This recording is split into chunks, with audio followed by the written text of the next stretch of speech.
I'm really glad you thought of me. I mean, it's been a year and you thought of me to call me on this one, so that's awesome. I did, Jerry, because I remember what you did to that home, and I said, if they look at this the same way, they can do one project and you guys can make yourselves $1 million. Backed by popular demand, this is another look over my shoulder video where you get to watch me talk to an agent about a fix and flip deal. Now this is actually a luxury $4 million home that has a potential profit of $1 million. Now on this call, you'll see exactly how I talk to the agent, the questions I ask, how I position my offer, and so many other valuable insights. Trust me, this is a video you don't want to miss. Coming up.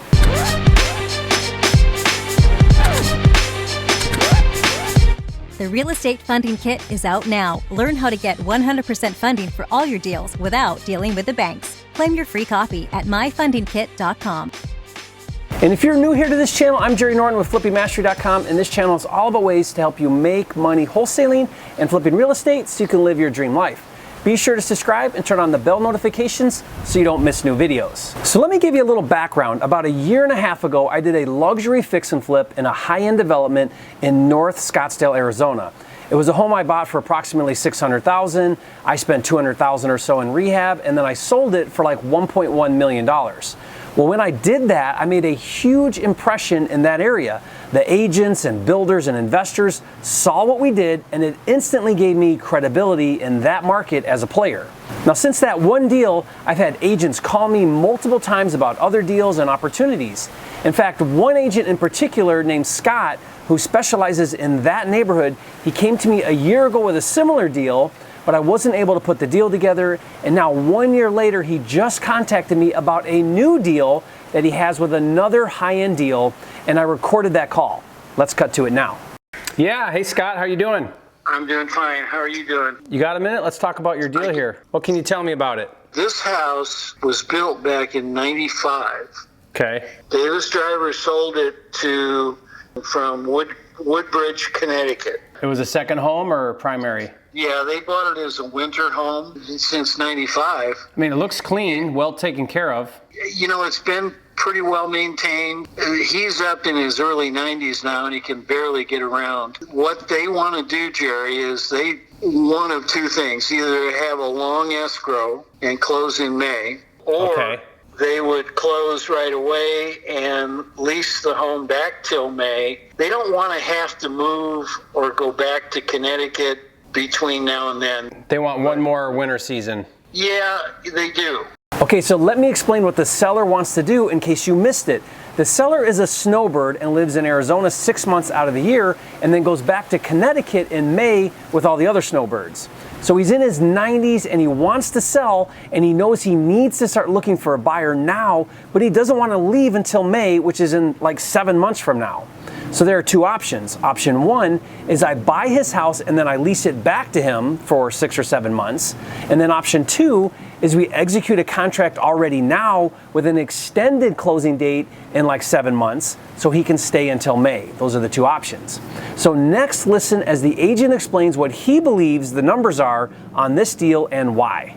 I signed a listing contract with them for $2,199,000, but I know that they will sell it to the right party for $1.9. It's worth every bit of that, Jerry. Wait till you see the view and the setting on this property. I mean, I think it's the finest that Desert Mountain has to offer, because you're looking at views of water, golf course, sunsets year-round, city lights, and mountain views. We call it the Big Five at Desert Mountain. You got all of the Big Five. We got the Big Five. And there aren't that many properties that have that. This house is sold next door for $5.3. The view is not as good from that lot as it is from the Shelson's lot. The house, it's got a good floor plan. It's well built. It just needs updated finishes. If you did to that house what you did to that Cochise Ridge, it's a $4 million home.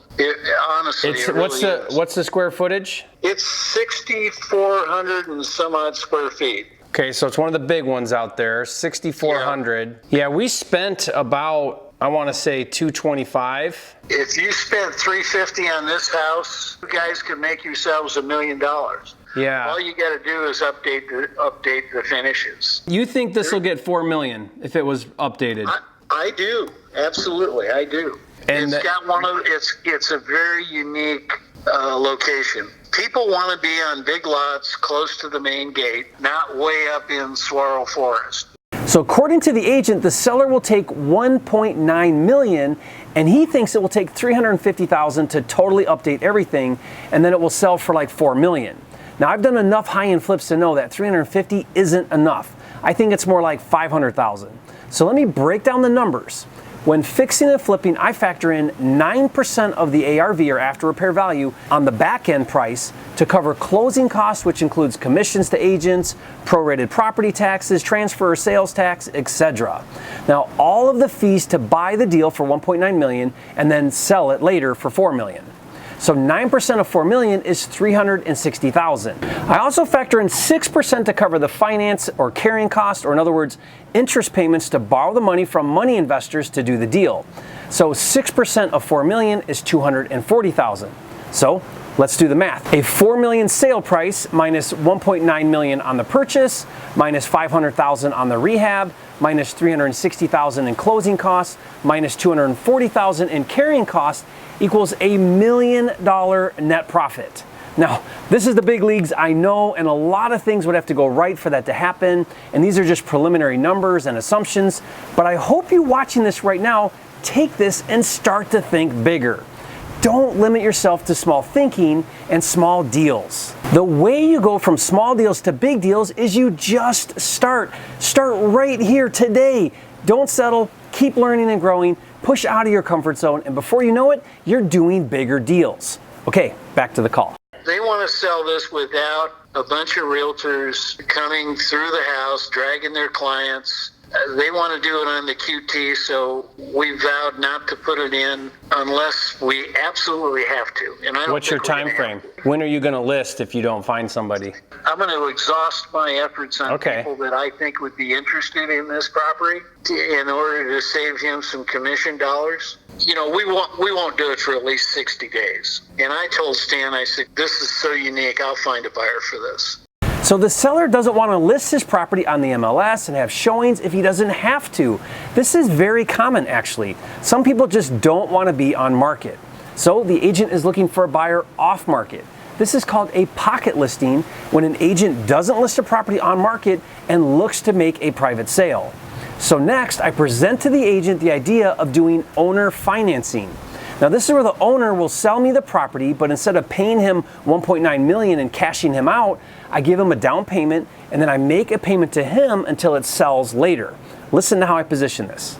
So let me ask you a question here. So let's say we did a deal, we did either a sellback or an extended closing, either one of those situations. Let's say we did that, which probably for me would be better to just, I'm just thinking out loud, do an extended closing versus buy it, have the capital out, and then just like waiting, you know? Right, so, I agree. Yeah. I agree. I don't disagree with that. Yeah, but where are they at financially? Would they consider a carry? I don't think so, Jerry. I think he'd just rather do a closing at the end of season rather than do an owner carry. Okay. And that would give that'd give you time to do all your planning and. Yeah, that's fine. That's fine. I'm just thinking of. You could do renderings and you could pre-offer it. You know. We could do some creative stuff because we got time, and I could get everything kind of like, you know, hit the ground running. A lot of times on these big projects like this, we're figuring stuff out as we go because it just, you don't have time to get things figured out ahead of time, right? Because a 30-day closing doesn't always work for that. But I just mean, like, you know, what if I put something pretty substantial down? He carried it for me. Obviously, any dime I put in would be equity for him. You know, it'd be a pretty safe deal. And then if he did like a 1-year carry, you know, I make a payment, it'd be worth suggesting maybe. I mean, I can do that. Stan's a businessman. Does he carry in a loan on it at all? Do you know? No. He's owned it free and clear for years. Yeah. Yeah, so it could be he gets his number, he gets a substantial down payment, he'll have a $4 million home with leaned up properly, first position, you know what I mean? Like we'd do everything right. You could put a letter of interest or a letter of intent together on what you do. Okay. And I can present it to him. and we can go over that. Now notice the agent was not initially interested in offering owner financing. Agents never are. They want a simple and clean closing, and they always worry about getting paid their commission. And so I didn't give up, and I explained that I'd put a substantial down payment and that I'd come in with the $500,000 in rehab money, and I'd do a legit loan with the seller. And I tried to explain why it would be safe for the seller to do an owner carry. And it worked. The agent said put together a letter of intent with the terms of the owner carry, and he would present it to the seller. Okay, back to the call. I think you could be in and out of this deal by Christmas next year. If we got in there in May? If you got in there in May and did it, yeah. Yeah. Well, especially if I've got time to plan it. If we could get it back on market by, September, October, we'd hit the right time. Right. Just work on it through the summer months and get it back on the market, going back in season, which is like right now, a year from now. Yeah, we were a little late on ours, and we sold it pretty quick, like right through the holidays. I was impressed with the fact that location, the square footage and everything in a semi-custom community, that you guys were able to pull that off. And what was it, $1,110,000, I think? Yeah, $1,001,000 something, yeah. Yeah, I was impressed. Yeah. I said that they did it right. It just takes one buyer. What did you do with yours right down the street? We sold it. Oh, did you? Yeah, he pretty much gave it away for like $618,000. I think is what where was I? Wasn't I around there? I think you were there. Yeah. Why didn't we do it? I don't know. I don't remember. I know. So the idea would be to buy this property in May and do the rehab and have it back on the market by September or October, which is the peak season to buy in that market because that's when all the snowbirds come in. Then he referenced the other flip I did, and you can see how he was impressed with what I did and now views me as an expert. And this is an important point I want to make. Nothing works better to get somebody to support you and to raise credibility than to just do it. Raising money or getting a spouse to support you. Prove yourself. Don't tell people what you're going to do it and show them. Let your actions do the talking. After that, we joked around a little bit about his other deal that I didn't buy, so back to the call. I'm really glad you thought of me. I mean, it's been a year and you thought of me to call me on this one, so that's awesome. I did, Jerry, because I remember what you did to that home, and I said, if they look at this the same way, they can do one project and make double. Now, this is perhaps the most important part of this call. The fact that the agent called me a year later with a deal shows how important it is to put yourself out there, and the best way to do this is to make a lot of offers. When you make offers, you make connections. The agents and sellers and investors and everyone, they'll know to call you when they get deals. All right, back to the call. Yeah, because if you've got a 1.9 buy, 350. Now, what's making you feel like 350 just sounds like the right number on the rehab? I've had a couple people through that are in the business. Okay. And they thought they could do everything they needed to do to it for that. Okay. Yeah, there's nothing you have to do structurally or engineering-wise. It's a great layout, and it's got a lot of garden areas, where you're looking out. How big's the lot? The lot's an acre. And then what's the total bedrooms and bathrooms? 3 en-suites, 3 full baths, 2 half baths, an office, a sitting room, and the game room. Okay. And then, of course, kitchen, breakfast room, formal dining. It's got some really cool things going on. So if this thing got $4 million divided by 6,400, that puts us at so that's the per foot you're getting, $625? $640 is what the house next door sold for. $640 a foot, I think it is. Well, I need to get up there and take a look at this bad boy. Between now and then, I'll spend a little time too looking at some comps and figuring some things out. Okay. Awesome, man. Thank you. Okay, you bet. Bye. Thanks. Bye. So I talked a little bit more about the numbers, and I have an appointment now to go look at this property. I need to spend some time on the comps and the rehab numbers, and then make an offer including terms to do an owner carry. Now, if you found this live conversation with this agent on a deal helpful, hit that like button right now and leave a comment and let me know if you'd like me to do additional videos about how this deal progresses, and also if you have any questions about anything I covered on this video. And if you haven't yet, be sure to subscribe to my channel with hundreds of videos now and videos every single week. This is the #1 channel on YouTube for all things wholesaling and flipping. And don't forget, it's not about the money, it's about having the time and freedom to have, be, do, and give everything that God has in store for you. That's what it's really all about, and I'll see you on the next video.